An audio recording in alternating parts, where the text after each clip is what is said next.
축구 중계 뭐 거의 보지 않는 제가 기억하고 있다면 축구 좋아하시는 분들은 뭐 잊을래야 잊을 수 없는 게 프랑스 월드컵일 겁니다. 국제 경기에 나갔어요. 한 골 넣는 게 그렇게 어렵나요? 정말 어려웠던 것 같아요. 아마 한국이 그때까지 국제대회에 나와서 선제골을 넣은 것이 아마 프랑스 월드컵이 최초 아니었나 싶은 생각이 듭니다. 그 한 골 넣기를 그렇게 간절히 소망하던 그때에 선제골 한 골을 넣은 겁니다. 얼마나 흥분했겠어요. 아마 우리나라 들썩들썩했겠습니다. 그 골 넣은 사람은요, 얼마나 좋아했겠냐 하는 게 이해가 되는데 아쉽게도요 너무 흥분했던 것 같아요.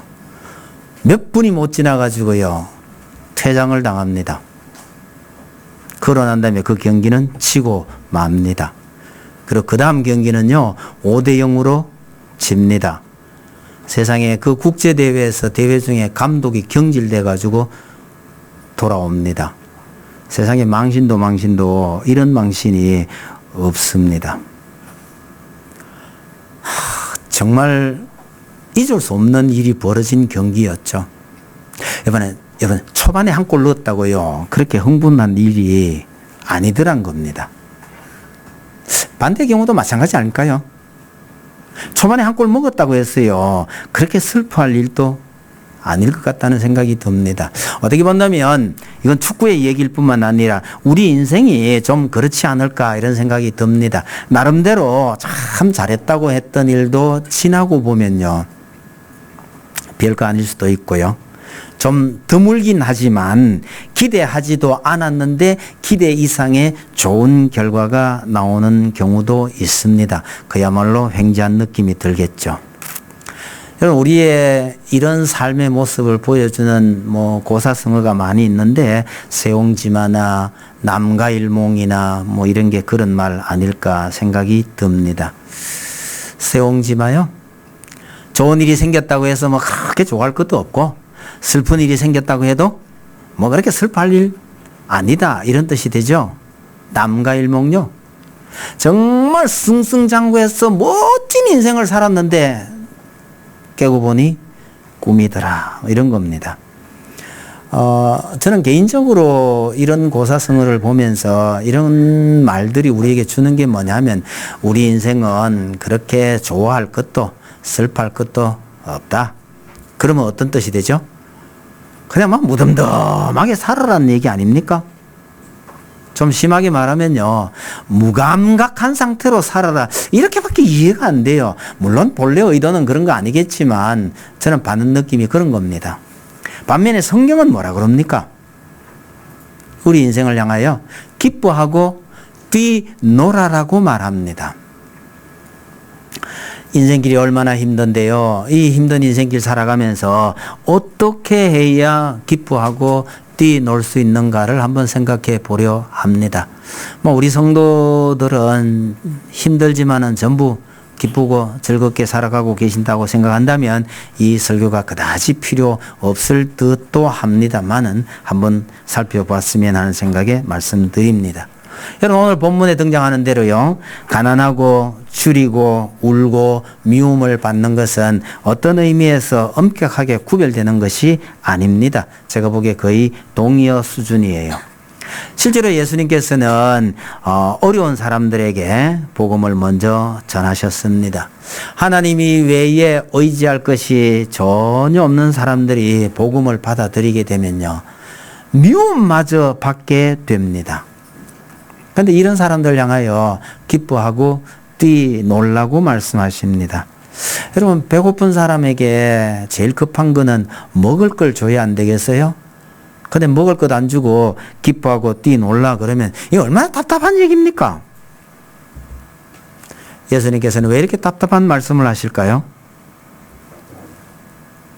당장 먹을 것이 급한 사람에게 먹는 것을 주는 것보다 더 중요한 것은 이런 사람들이 현세에서 누릴 복이 있고 나아가서 내세에 누릴 복이 있기 때문에 이런 말씀을 하시는 거라고 생각하고 이 두 가지 측면을 좀 살펴보려 합니다. 여러분, 현세의 복, 이 땅에서 우리가 받을 위로가 뭐냐에 대해서 생각해 보려고 합니다. 가난하며 줄이고 우는 자들에게 무슨 복이 있느냐는 거죠. 여러분, 성경에는 우리 인생들이 겪는 이런 고난에도 의미가 있다고 말합니다. 아담이 범죄한 이래로 이 세상은 어떤 측면에서는 하나님의 저주 아래 있는 겁니다. 그러니 우리 인생뿐만 아니라 모든 피조물도 신음하고 있다고 말합니다. 그러니 우리 인생은 이런 고난을 피할 수 없는 존재이기도 합니다. 그런데 하나님께서는 우리가 겪는 이런 고난을 나름대로 훈련 도구로 쓰시기도 합니다. 그러니까 불완전한 우리 인생이 이런 고난을 통해서 완성되어 가는 거죠. 이스라엘이 종살이했던 애굽을 가리켜서 풀무불이라고 표현한 데가 여러 군데 있습니다. 애굽의 종살이가 고난일 뿐만 아니라 제대로 된 쇠를 만들어내기 위한 도구이었다라는 뜻이죠. 그래서 고난에는 이런 양면성이 있는 겁니다. 시편 119편에요. 고난당한 것이 내게 유익이라. 이로 말미암아 내가 주의 율례들을 배우게 되었나이다 라고 합니다. 여러분, 아브라함이나 야곱의 생을 한번 살펴보면요, 평생을 하나님의 훈련장에서 훈련받으며 위대한 신앙의 인물로 변해갔다고 말할 수 있습니다. 다윗은 어릴 때부터 대단한 신앙을 가진 사람이었음에도 불구하고 왕이 되기 전에 오랜 세월의 훈련을 견뎌내야 했고, 그래서 결국은 이스라엘 역사에서 전무후무한 왕이 되었습니다. 이런 고난의 시기를 견디면서 성장하는 것이죠. 어려움을 견뎌내고 자라난 사람이 제대로 인성을 갖추게 되는 건데요. 사람에게만 이런 고난이 필요한 것이 아니라 자연의 이치도 마찬가지인 듯 합니다. 여러분, 알뿌리 수경 재배를 혹 해보셨나요? 알뿌리를 사와가지고 그냥 물에 꽂아 놓으면 이게 꽃이 피는 게 아닙니다. 저로서는 참 신기한 것 중에 하나가요, 물에 담궈 놓기 전에 반드시 냉장고에 한 며칠 넣어 놔야 합니다. 이 알뿌리가요, 그 추운 기간을 한번 거쳐줘야 꽃이 피고 자랍니다. 진짜 단단하고 좋은 나무는 저 열대지방에 늘 1년 내내 따뜻하고 비 많이 오는 곳에서 나지 않습니다. 추위와 더위를 견뎌내고 비바람을 견뎌낸 나무라야 이게 정말 단단하고 좋은 나무가 됩니다. 부록이란 단어가 있죠. 사람이 더 이상 세상의 유혹에 흔들리지 아니하는 나이를 가리키는 말입니다. 부록. 몇 살을 부록이라고 그러죠? 세상의 유혹에 흔들리지 않은 나이. 좀 뜻밖인 것 같지만 부록은 40을 가리키는 단어입니다. 나이 40이 되면요, 여러분, 세상의 유혹에 흔들리지 않는 그런 인물이 된다고 합니다. 옛날에 사람들이 오래 못 살았던 시대에 쓴 말 아닌가 그런 생각이 들어요. 지금 여러분 40대가요, 어떤 세상의 유혹에도 흔들리지 아니하는 그런 인물들이 되느냐고 생각해 보면, 제가 보기에는요, 이런저런 어려움을 견뎌내지 못했다면 60이 넘어도 부록이라고 말하기 좀 어렵다는 생각이 듭니다. 여러분, 이런 고난이 우리 부부나 가족에게 미치는 영향도 참 많다고 생각이 돼요. 여러분, 부부가 결혼하면 둘이 하나가 된 거죠. 둘이 하나가 되라고 했으니까 하나가 된 건데, 부부나 가족들의 모습을 보면서 여러분, 하나이긴 한데 하나에도 종류가 좀 있다는 생각이 들어요. 제가 보기에는 세 종류가 있는 것 같아요. 개인적인 견해니까 그냥 참고만 하셔요. 둘이 하나가 됐다? 융합의 수준이 있고, 접합의 수준이 있고, 따로국밥의 수준이 있는 것 같아요. 융합이 뭡니까? 이게 녹아서 붙어버린 거예요. 이음새가 없다는 뜻입니다. 그래서 이건 다시 깨어질 때는요, 쪼개어질 때는 원상대로 나뉘어지지 않습니다. 이게 융합입니다. 접합은요, 붙었건 붙어가 하나가 됐는데 이 이음새가 있는 겁니다. 만약에 외부의 어떤 충격이 강해지면요, 이 이음새 부분이 갈라집니다. 그러니까 원상태대로 갈라질 수 있는 게 접합의 수준입니다. 따로국밥은 뭐 아예 얘기하지 맙시다. 따로국밥도 어쨌거나 이거 하나죠. 하나인데 밥하고 국하고 이게 따로 놀고 있는 겁니다. 여러분, 진짜 힘든 고비를 부부가 서로 위로하면서 그 고비를 잘 넘겨갔을 때에 이 하나된 부부는요, 제가 보기에는 융합 수준입니다. 원래대로 나뉘어지지 않아요. 어떤 충격이 와도요, 설령 쪼개진다면요, 원상대로 쪼개지는 게 아니고 엄청난 상처를 받으면서 갈라집니다. 고난이 주는 의미가 있다는 뜻입니다. 반면에요, 이런 어려움이 닥쳤을 때에 다 당신 때문 아니냐, 당신 집안이 문제 아니냐, 당신 집안 식구들 보니까 막 이거 대로 물려받아서 그렇게 된 거예요. 얘가 서로를 원망하는 사이 하면서 이런 고난의 시기를 지내오면요, 이게 하나는 하나인데 접합 수준이에요. 만약에 더 심한 충격이 가해지면 원래 상태대로 쪼개어지기도 하더라, 그런 얘기입니다. 여러분, 우리 그리스도인들은요, 절대로 원래의 모습으로 쪼개어질 수 없는 그런 융합 수준의 하나이기를 전 간절히 바랍니다. 우리에게 이런저런 어려움이 닥칠 때 이것이 하나님께서 우리에게 복을 주시기 위한 복의 통로라고 생각하고 잘 이겨내시기를 바랍니다. 이런 기간이 사실은 겪고 있는 분들 입장에서는요, 하나님께서 우리를 이렇게 인도하고 계시는구나 라는 건 알겠는데 이 기간이 좀 짧았으면 하는 생각이 들 때가 참 많습니다. 근데 이게 좀 짧지 않더라고요. 그 긴 어려움의 시기를 그래도 말씀대로 잘 이겨내면 하나님께서 충분한 보상을 해 주신다고 믿습니다. 이런 어려움들을 전혀 겪어보지 못한 사람들이 소위 갑질의 대가가 되고요, 오렌지족이 되는 거죠. 여러분, 성도가 이런 어려움을 겪고 있을 때 우리 하나님께서 어떻게 우리를 도우시는지 그걸 잘 보여주시는 표현이요, 제자들이 그 풍랑이는 바다에 열심히 노젓고 있을 때 예수님께서 보여주신 태도가 있어요. 노젓고 있는데 예수님께서 어떻게 이들을 도우시지요? 지나가시려 하시더라, 이렇게 되어 있습니다.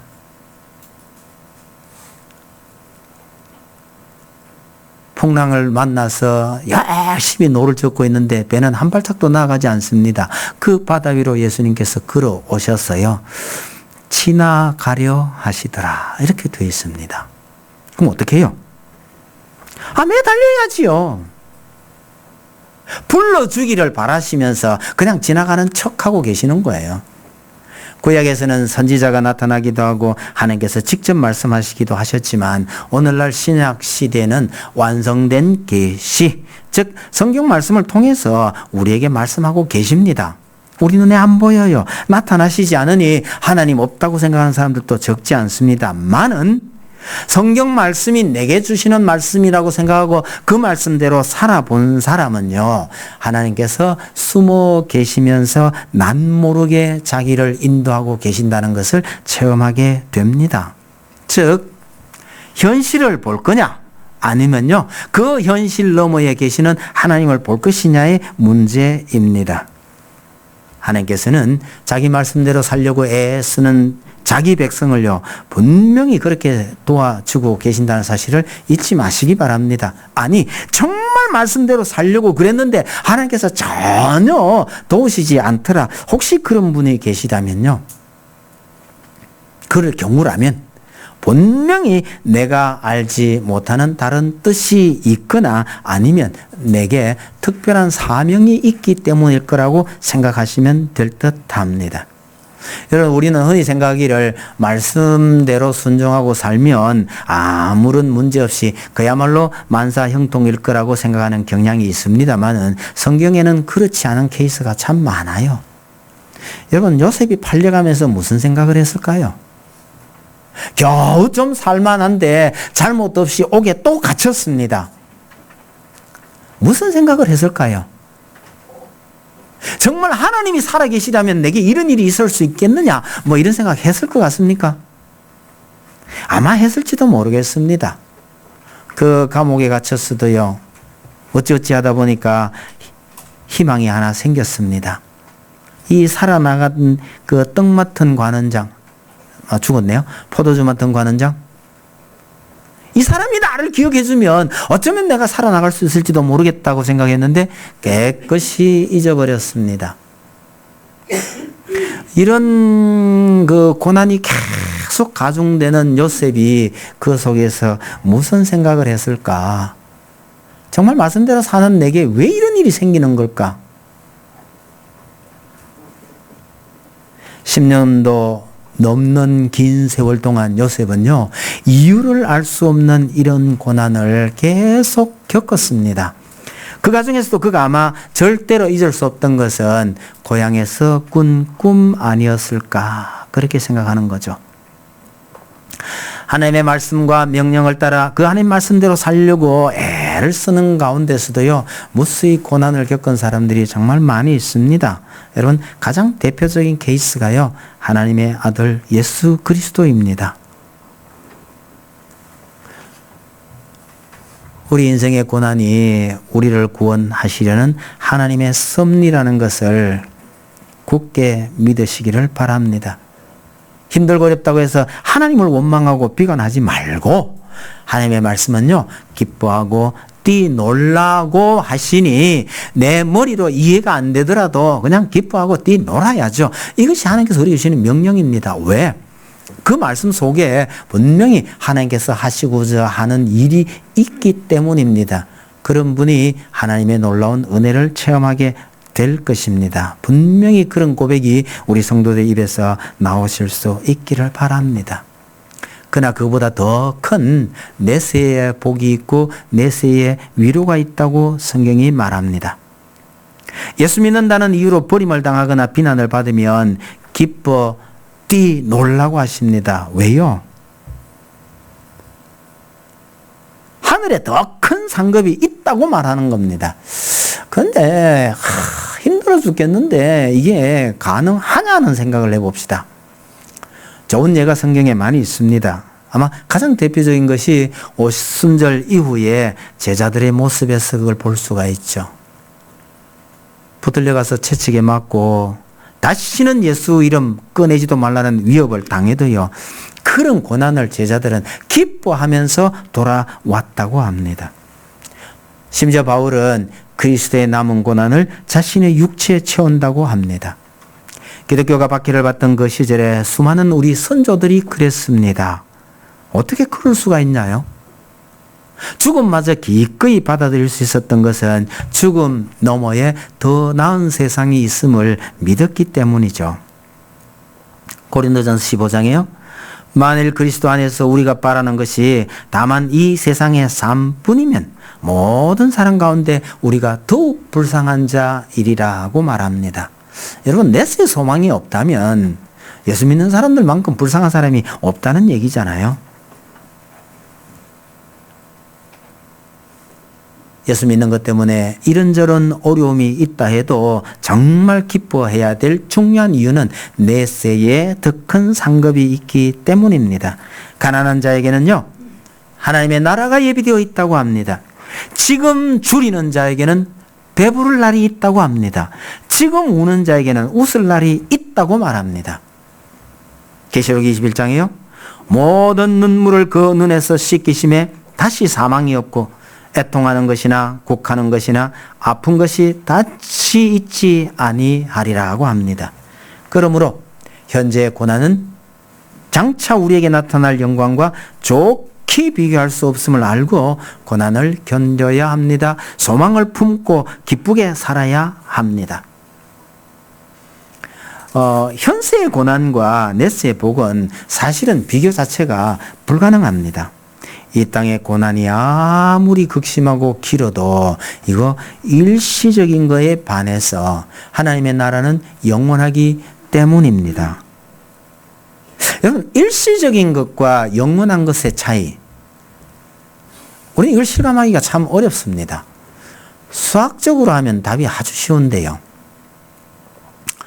무한대분의 상수. 상수가 아무리 커도 분모가 무한되면 답은요? 간단하죠. 0입니다. 수학을 좋아하시는 분은 이거 한마디로 이해가 다 되리라 저는 생각을 합니다. 여러분, 상수가 아무리 커도요, 분모가 무한되면 그 자체로 0입니다. 무슨 말입니까? 영원한 삶에 비하면요, 이 땅의 삶이 아무리 길고 길다 하더라도 0이라는 뜻입니다. 의미가 없다는 뜻이죠. 이런 현실과 내세를 어떻게 비교할 수 있겠느냐 말이죠. 방법이 별로 없어요. 방법이 별로 없지만 그래도 이해할 수 있는 몇 가지 비유를 좀 들어보려 합니다. 우리 현실의 삶이 어떻게 본다면 모래성 쌓기가 아닐까, 그런 생각을 해봅니다. 여러분, 혹시 어릴 적에 모래성을 쌓아 보신 적이 있나요? 그냥 모래 가지고 덤성덤성 이렇게 쌓은 게 모래성이냐? 뭐 그런 것도 모래성이죠. 그러나 여러분, 저는 어릴 때 바닷가에서 크면서 쌓아본 모래성이 있습니다. 모래성은 뭘로 쌓죠? 마른 모래로 쌓는 건 재미가 없어요. 물에 젖은 모래로 모래성을 쌓습니다. 물에 젖은 모래를 한 움큼 움켜쥐고요, 이렇게 살짝 흘리면 물방울 떨어지듯이 탁탁탁 떨어집니다. 떨어지면 무슨 성이 이루어지느냐 그러면요, 꼭 물방울을 모아놓은 것처럼 물방울을 차곡차곡 쌓아놓은 것처럼 쫙 올라옵니다. 성 전체를 그렇게 만들어요. 공이 많이 듭니다. 시간이 많이 걸려요. 근데 굉장히 아름답습니다. 누가 툭 건드리면요, 와르르 무너집니다. 얼마나 화가 나는지 몰라요. 바닷가에 앉아서 물방울로 거대한 성을 쌓듯이 쌓아 올리는 게 그 모래성 쌓기인데요. 만들어 놓으면 너무너무 예쁩니다. 아무렇게나 쌓아도 예쁩니다. 아무리 아름답게 만들어 놔도요, 해가 넘어가고 엄마가 부르면 다 버려두고 가는 겁니다. 하나님 나라에서 관점이 본다면 우리의 삶이 이 모래성과 같지 않은가? 그러나 쌓고 있을 동안에는 거기에 얼마만큼 많은 정성이 들어가야 하는지 모릅니다. 여러분, 우리가 살아있을 동안에는 온갖 정성을 다해서 성실하게 아름답게 살아가시기를 바랍니다. 그럼에도 불구하고요, 하나님께서 부르시면 이 모든 것 다 버려두고 가야 하는 것이다 라는 사실도 잊지 마시길 바랍니다. 그래서 우리 그리스도인들은 어떤 의미에서 내세주의자입니다. 내세주의자가 현실을 몽땅 부정하고 빨리 그날에 가자, 이건 진정한 내세주의자가 아닙니다. 우리 그리스도인들은요, 현실에 정말 성실하고 애쓰고 열심히 삽니다. 그럼에도 불구하고 우리의 관심이 넷에 있기 때문에 현실에 매몰되지를 않아요. 현실에서 손을 떼야 할 때 되면 딱 뗄 수 있는 것이 우리들입니다. 이런 사람들이 오히려 현실을 더 적극적으로 살아갈 수 있는 사람들이죠. 저는 이것보다가 더 말씀드리고 싶은 것은 현실과 내셀은 악몽에서 깨어나는 것 아닐까, 이런 생각을 해봅니다. 여러분, 악몽을 가끔 꾸시나요? 전 잘 안 꿉니다. 잠을 적게 자는 사람은 악몽을 별로 안 꿔요. 그런데 좀 많이 주무시는 분들은 가끔 악몽을 꾸시기도 하는데, 여러분, 악몽을 꾸면서요, 쭉 짜고 뛰어도 이게 한 발짝도 안 나가요. 제가 좀 어릴 때 그런 꿈을 많이 꿨는데요, 쭉 짜고 뛰어도 한 발짝도 안 왔는데 왜 이러냐 했더니 하나 깨달은 게 있습니다. 발을 오므리고 자면 그런 현상이 생기더라고요. 그걸 제가 문득 깨달은 날부터요, 잘 때 절대 다리를 오므리고 자지 않습니다. 쭉 펴고 자면요, 그날 밤에 꿈속에서 뛰어보면 잘 나갑니다. 혹시 하늘을 나는 꿈이라도 꿀까 싶어서 한때는요, 또 손을 쫙 펴들고 이렇게. 근데 하늘 나는 꿈은 장을 못 꿔봤습니다. 여러분, 저녁에 누워서, 우리 꼬매 제이느라고요, 좀 일찍 누워가지고 자작 하다가 재보다가 제가 먼저 잠든 경우가 많은데,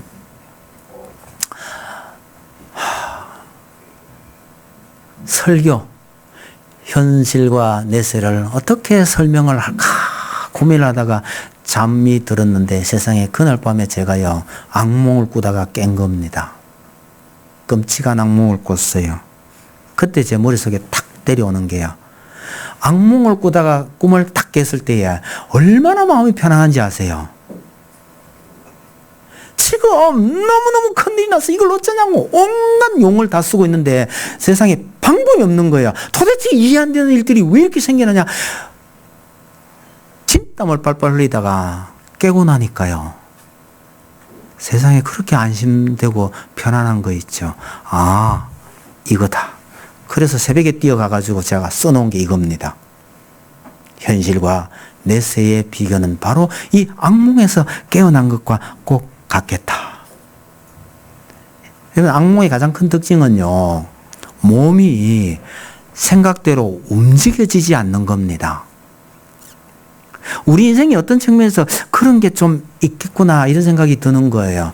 여러분, 머릿속으로는 있잖아요, 정말 아름답게 살고 싶어요. 이상을 품고 있어요. 그런데 이놈 몸뚱아리가요, 이거 말을 안 들어주는 거예요. 천국에서 깨어났을 때의 기분이, 아, 이런 거겠다. 저는 설교를 어떻게 해야 되냐 고민하고 끙끙대고 밤낮없이 앓고 있다가 하나님께서 이렇게 하면 된다고 가르쳐 주신 듯해요. 너무너무 기분 좋았어요. 새벽에 그 꿈에서 깨가 쫓아나가서 원고 적어놓고 들어갔던 게요. 어릴 때는 저 돈 줍는 꿈을 참 많이 꿨어요. 왜 500원짜리가 가는 데마다 떨어져 있어 그렇게 많은지요. 얼마나 기분 좋은지 아세요? 그런데 애석하게도요, 그 돈을 써본 적은 단 한 번도 없습니다. 아니, 돈 많이 주었으면 그거 갖고 맛있는 거 사 먹는 꿈을 꿨으면 좋을 텐데 한 번도 써본 적은 없는데, 꿈에서도 왜 그렇게 아꼈는지 몰라요. 깨고 난 뒤에요, 이럴 줄 알았으면 써보기나 할걸. 여러분, 꿈속에서 절약하고 아낀 것이 얼마나 허무한 일인지 아세요? 그런 게 꿈이에요. 여러분, 제가 현실을 부정하자는 뜻이 아니고, 우리가 내세와 비교했을 때, 내세에 깨어났을 때를 생각해 보면, 아, 현실과 내세는 이 정도 차이가 있겠다라는 상상을 해보는 겁니다. 애벌레가 땅속에서 오랫동안 꾸물꾸물거리다가 그 껍질을 벗고 하늘을 나는 장면을 한번 생각해 보세요. 이거 역시도요, 현실과 내세의 어떤 의미를 가르쳐 주는 것 아닐까 그런 생각이 들어요. 한양천리길이란 말이 있었죠. 한양천리. 옛날 걸어 다닐 때 하던 이야기입니다. 그 먼 길을 개나리 보침 지고 걸어가는 사람이 있다 칩시다. 오늘날 우리는 비행기 타고 그냥 한 방에 싹 가잖아요. 그 비행기 타고 날아가는 사람이 저 한양 천리길을 걸어가는 사람을 만약에 내려다 본다면 무슨 느낌이 들겠어요? 참 이 좋은 시절에 저 먼 길을 걸어간다고?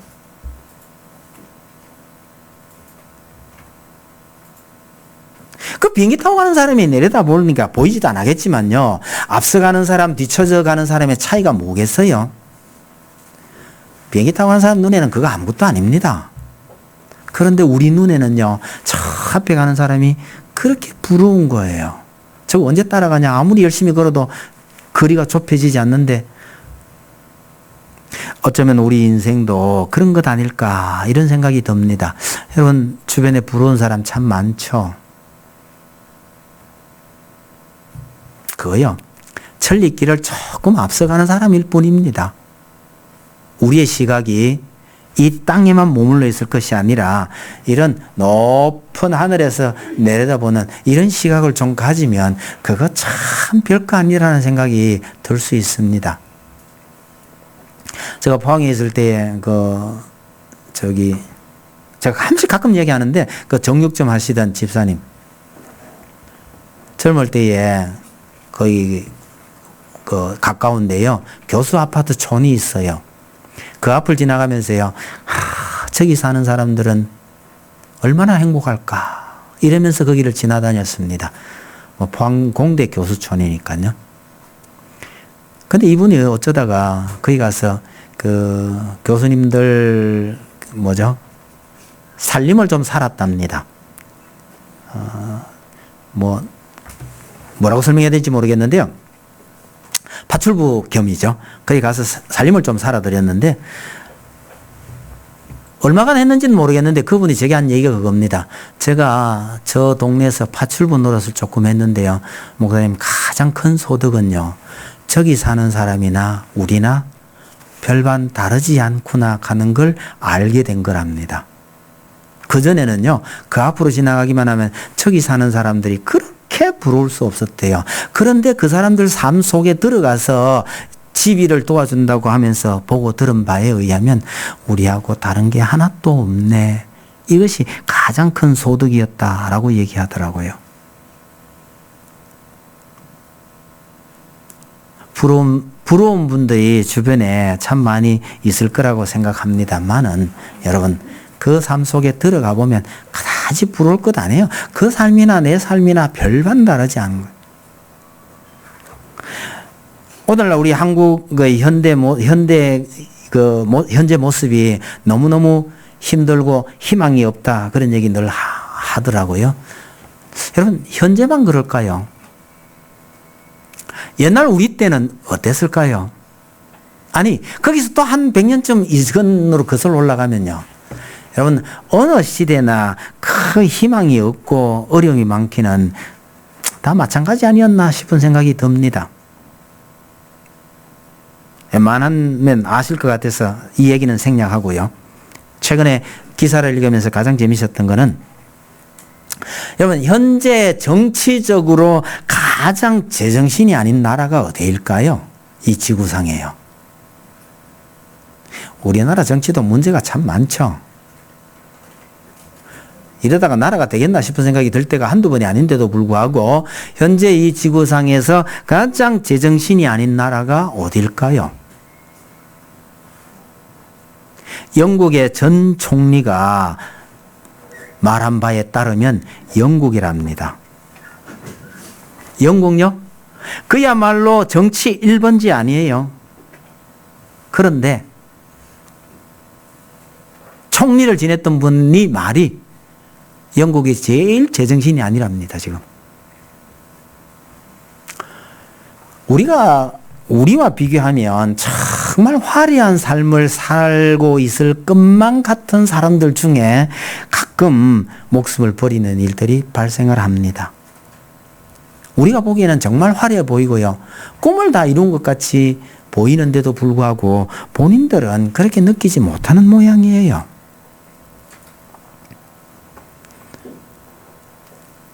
여러분, 누군가를 부러워하기 이전에 우리가 하나님의 손에 잡혀서 하나님의 백성으로 이 땅을 살아가고 있다는 것이 가장 큰 행복이라는 사실을 한시도 잊지 마시기를 바랍니다.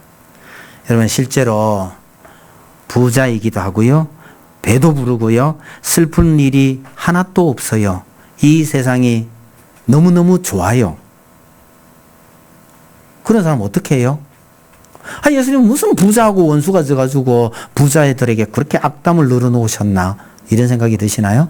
우리 중에 그런 분이 별로 없을 것 같아서 굳이 설명은 안 하겠습니다만은 여러분 내가 만약에 그렇게 부유하고 이 땅이 그렇게 좋은 곳이라고 한다고 한다면 예수님의 말씀은요. 가난한 자의 마음과 가난한 자의 자세로 살라고 이야기하는 겁니다. 또 다음 세상이 아무리 좋고 하늘의 상급이 크다 해도 여러분 솔로몬이 좀 부럽죠. 솔로몬이 받았던 그 복에 그냥 막 부스 빗줄기 정도라도 나한테 떨어진다면 얼마나 행복하겠냐 이런 생각이 들 때가 많을 거라 저는 생각합니다. 왜? 저도 그랬으니까요. 그런데 언제부턴가 하나님께서 내게 주신 이것이 가장 내게 적절한 복이다라고 믿게 되면서부터 세상에 웬만한 부러움은 다 사라져 버렸습니다. 여러분, 이 땅에 작은 교회도 많지만 큰 교회도 참 많잖아요. 큰 교회를 보면 안 부럽습니까? 여러분들 별로 안 부러울지 모르겠습니다. 저도 뭐 그다지 부럽진 않아요. 그런데 돈이 좀 더 있었으면 싶은 생각이 들 때가 참 많습니다. 연말이 다가오잖아요. 좀 재정적으로 좀 도와달라는 교회 편지를 제가 한 10통 정도는 받은 것 같아요.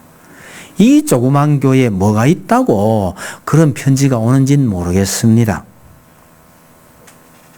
잘 아는 분들의 편지도 있고요.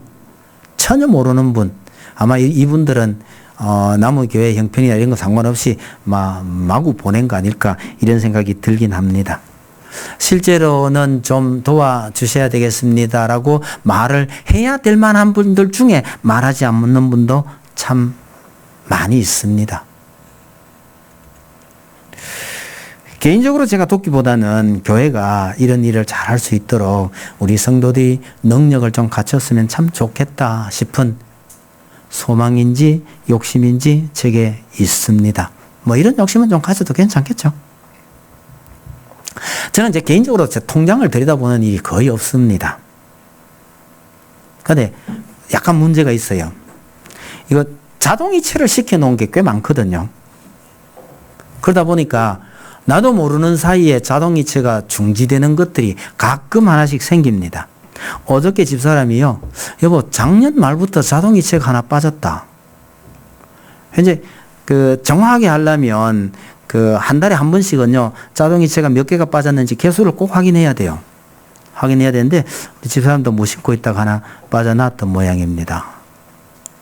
제가 너무 놀래가지고요 당사자한테 아침에 전화를 걸었습니다. 본인은 아닌데 내 본인은 아닌데 이 자동이체가 끊어진 모양이다. 보통 자동이체 할 때 기한을 정하죠. 제가 얼핏 기억해요. 기한을 언제까지 할까요? 하는데 뭐 기한 없이 해놓으세요. 이랬더니 그 은행 직원이요 한 10년 해놓죠. 이랬던 것 같아요. 그래서 뭐 그러죠 뭐 10년이면 거의 무한대 수준이죠. 그래서 가만 생각해 보니까 10년 지났다고 이게 자동으로 끊어진 것 같아요. 그래서 전화 걸어서 정말 미안하다. 이게 끊어진 줄 몰랐다. 그리고 내 의지와 상관없이 은행 직원이 그러는 바람에 설정해놨던 10년이 됐던 모양이다. 지금 형편이 어떻노? 미뤄진 1년치 몽땅 보낼까? 아니면 그만해도 될까? 물어봤더니 목사님 그동안 도와주신 것만도 참 감사하고요. 지금은 형편이 많이 좋아서 이젠 안 보내셔도 됩니다. 진심이면 내가 딴 데로 돌린다. 예? 그러세요. 이러더라고요. 여러분 우리 주변에요. 도우려고 마음만 먹으면 도와할 사람들이 정말 많아요. 제가 돈이 좀 있는 사람이 부러운 거는 제일 큰 게 이겁니다. 제가 다 욕심 많진 않아요. 이런 분들 어떻게든지 좀 도왔으면 좋겠다. 뭐 그런 생각이죠. 여러분 우리 그리스도인들이 때로는 어려운 형제를 향한 그 안타까움도 있지만 또 한편으로는요 하나님께서 주시는 그 기쁨을 누리며 사는 것이 이것이 성도의 삶입니다. 실제로는 다 어려워요. 어려운 현실 속에서 오히려 기뻐하고 즐거워할 수 있기를 간절히 바랍니다. 시작할 땐 얘기를 한 번 더 되풀이하고 마치도록 하겠습니다. 여러분 한 골 넣었다고 흥분하지 말아야 합니다. 그러면요 한 골 먹었다고 해서 절망할 것도 아니라는 것입니다. 하나님의 약속을 믿고 범사에 감사하며 기뻐하며 즐거워하시기를 바랍니다. 그렇게 말씀대로 살아갈 때에 하나님의 특별한 인도하심을 체험하게 될 것입니다. 이것이 예수 믿는 우리의 즐거움입니다. 찬송드립시다. 242장입니다.